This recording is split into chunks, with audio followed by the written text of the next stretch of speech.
I was the wife of a child molester, and it absolutely destroyed my life at the time.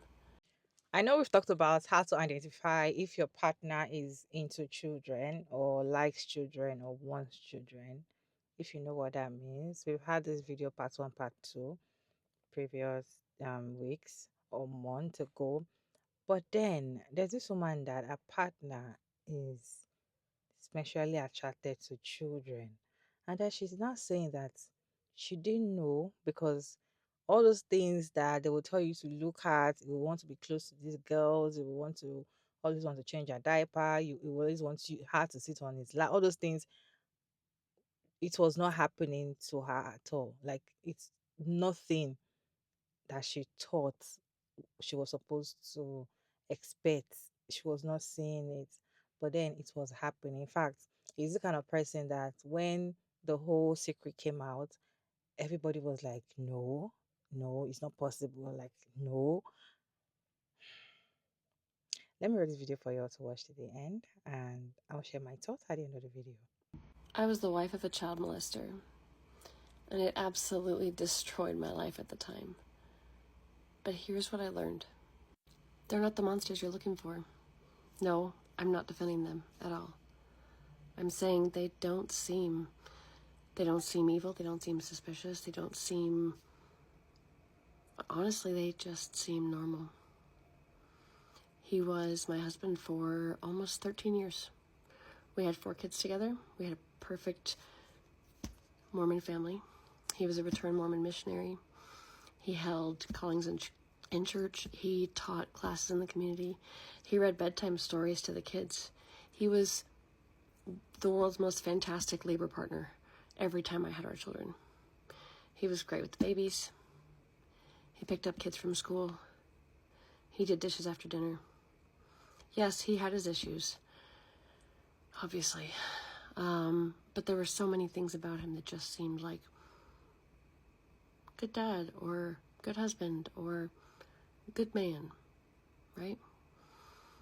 At the very least, he didn't scream monster. There wasn't a single person in my life that said, oh, I saw that coming. Nobody. Every single person who found out went, what? They were dumbfounded. Also, they don't always act like the descriptors that you find on the internet. When you start Googling, what does a child predator act like? You're not always going to see that. He didn't shower favors on my daughter. He didn't even seem like he was trying to be alone with her. He didn't act creepy around her friends. Nothing. Nothing tipped me off. I learned that while you're trying to put these pieces together, you will feel like the worst wife in the world, and you will also feel like the worst mother in the world, because there's a part of your brain that is realizing what's happening, and you know that if you do nothing, you are abandoning your child. But there's another part of your brain that's like, no. And what a horrible thing to accuse my husband of. And what if I'm wrong? I'm going to ruin his life. So that war in your head is absolute misery.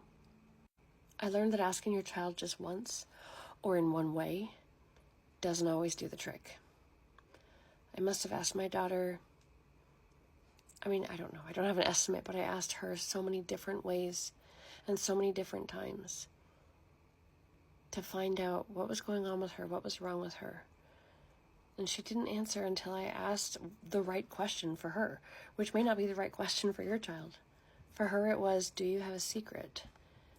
And that got her talking. But plenty of other questions did not get her talking at all. I learned that law enforcement and DCFS is not as scary as I had been led to believe.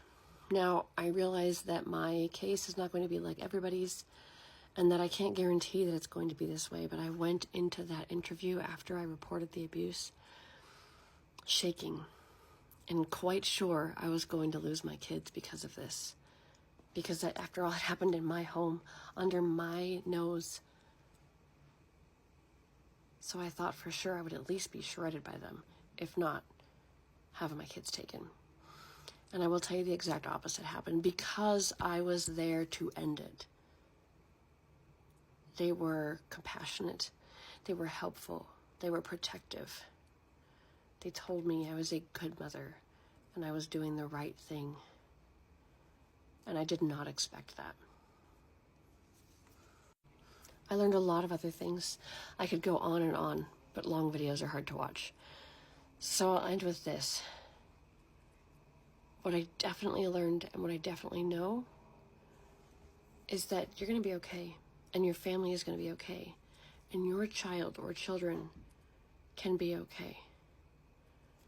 But it all depends on you, which is so much pressure and is so much on your shoulders and is so not fair because you didn't ask for this. It doesn't matter that you didn't ask for it.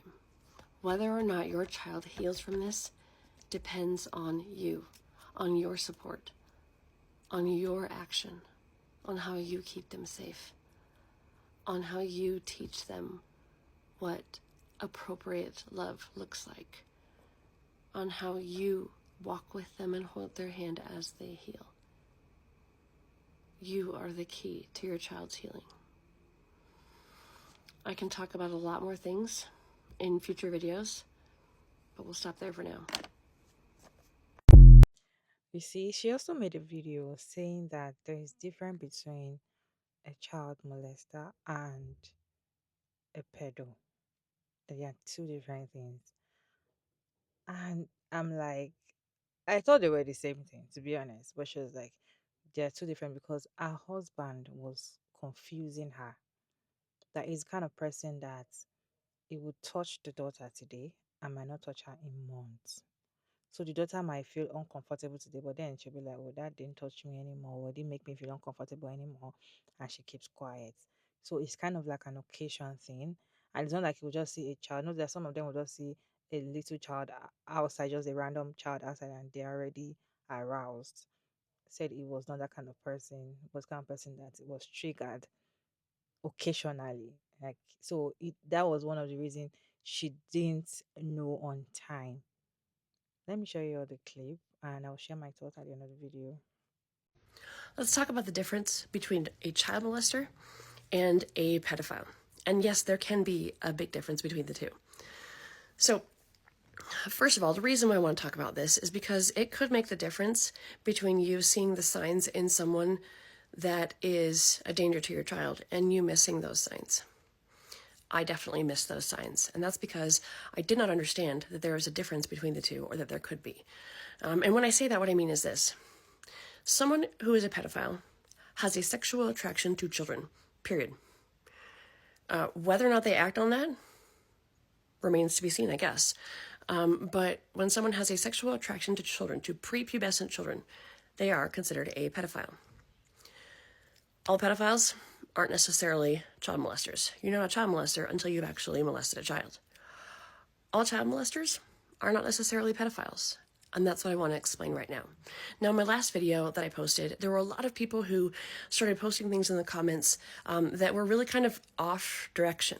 In fact, the whole point of my post was that it can be someone who you don't suspect and who doesn't show the typical signs of a predator or of a child molester, or sorry, of a predator or of a pedophile. And here's what I mean by that. You see, classic signs of a pedophile. They always want to be around children. They show a particular interest in a child. They, they try to, get jobs or church callings, etc., that are, or church volunteer positions that are around children. And that was not the case of my husband, my former husband. I did explain that he did, that he was an involved dad, but it wasn't it wasn't over the top in any kind of creepy way, really. And he had plenty of opportunities to be overly involved with children in our community, in our church, but he didn't. He was pretty disinterested in other people's children. And he wasn't over the top interested in our children necessarily. I mean, he was an involved dad, but he didn't show particular favoritism to my daughter. He certainly didn't outwardly sexualize her in any way that I could see. But that's because there was a difference here. Now, One type of child molester is the type that's considered an opportunistic child molester. And what that means is it's somebody who isn't necessarily seeking out children per se, but there is a child that they have access to. And it's often about an imbalance in power. These people tend to be someone who molests within the family, a child that lives with them. Now, when they're out and about and they see children in public, they don't think twice.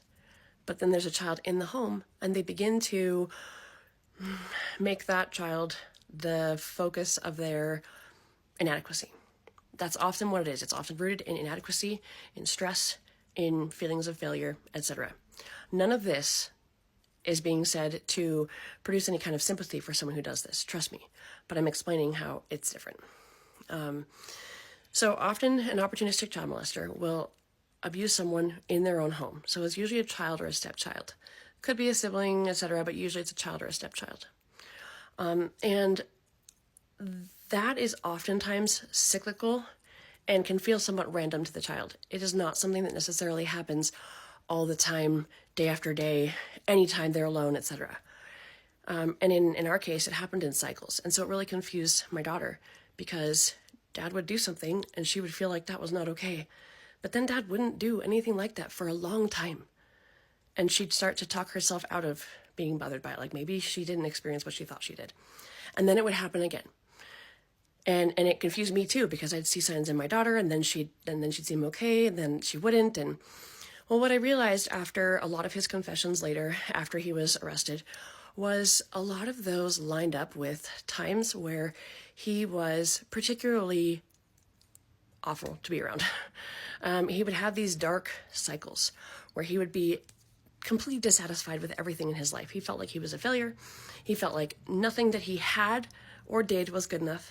Like everybody else had a better life. And like he should be more successful. He should be doing better. He also had a real problem with intimacy with me. He wasn't disinterested in it. It was just that he was so absolutely unable to even put himself in a vulnerable position to experience any kind of rejection or whatever, that he often would just avoid intimacy altogether unless I initiated intimacy. And we had lots of arguments about this.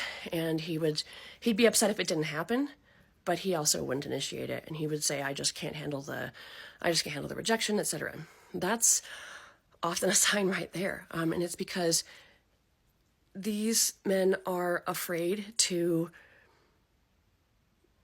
to actually have that vulnerable interaction. And so instead they turn inward, and then you see they go to pornography, they go to masturbation, etc. They turn inward. Well, a child is not as powerful as an adult.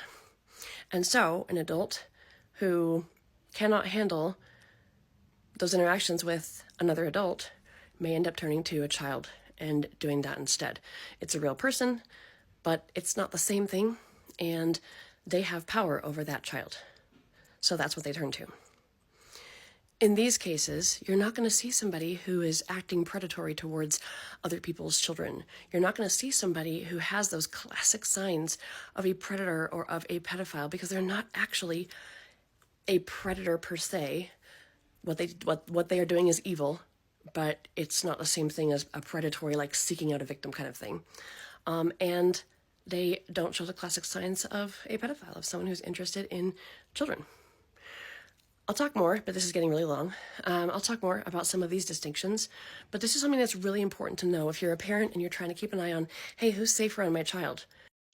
I feel like the ones that do this occasionally are the ones that may be addicted to porn, because maybe when they watch all these things, they just feel like, okay, let me practice it on somebody that is innocent, or somebody that though I will not even know what I'm doing to her. I might not be able to talk.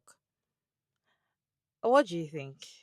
Because someone that practice this occasionally, someone that doesn't do this frequently and just does it now and don't do it again. Some people in my area or where I'm from, they'll tell you it's a spiritual something, it is attack, this is a devil. It's not the devil. I feel like he watches con, and most of what he watch is maybe older man with a young girl, and maybe when you watch these things, you want to practice it. It's really sad to see father do this to their children. And the thing is that it is rampant. It's something that happens. It's something that happens. And because these are the very first men that these daughters trust. They trust their father so much that you see young children so innocent. They can even say, Daddy, see my pants, Daddy, see my bum. They're so innocent that they trust their father so much, and then the father will take advantage of it and do something. You have a wife that you can smex, but you're not even having sex with your wife because you're not attracted to her. But it's your daughter that you want. I'm really happy this one, the wife called him out, because a lot of these wives and mothers just they just ignore, because they still want to be married. They still want to call Mrs. They still want to be called Mrs. Something. They are going to ignore the fact that their husband is doing that. They're going to not even pay attention to the daughter, or when the daughter says something like that, they will still. In fact, they might even want to lie to the daughter and all of that. So some of these women ignore the fact that their partner does this to their, daughters. I don't know. Maybe they just feel like it's not something they should um expose or something. But anyways, I'm so happy that it was caught, and the wife and the mother did something immediately about it, and not even think about the fact that she has to lose a relationship and all of that. What is your take on this conversation? Kindly share your thought in the comment section. Respectfully, it's your girl Maria Davis, and don't forget to like and share and subscribe. And please turn on the post notification bell to get notified once I upload another interesting video. And I will see you in my next one. Bye.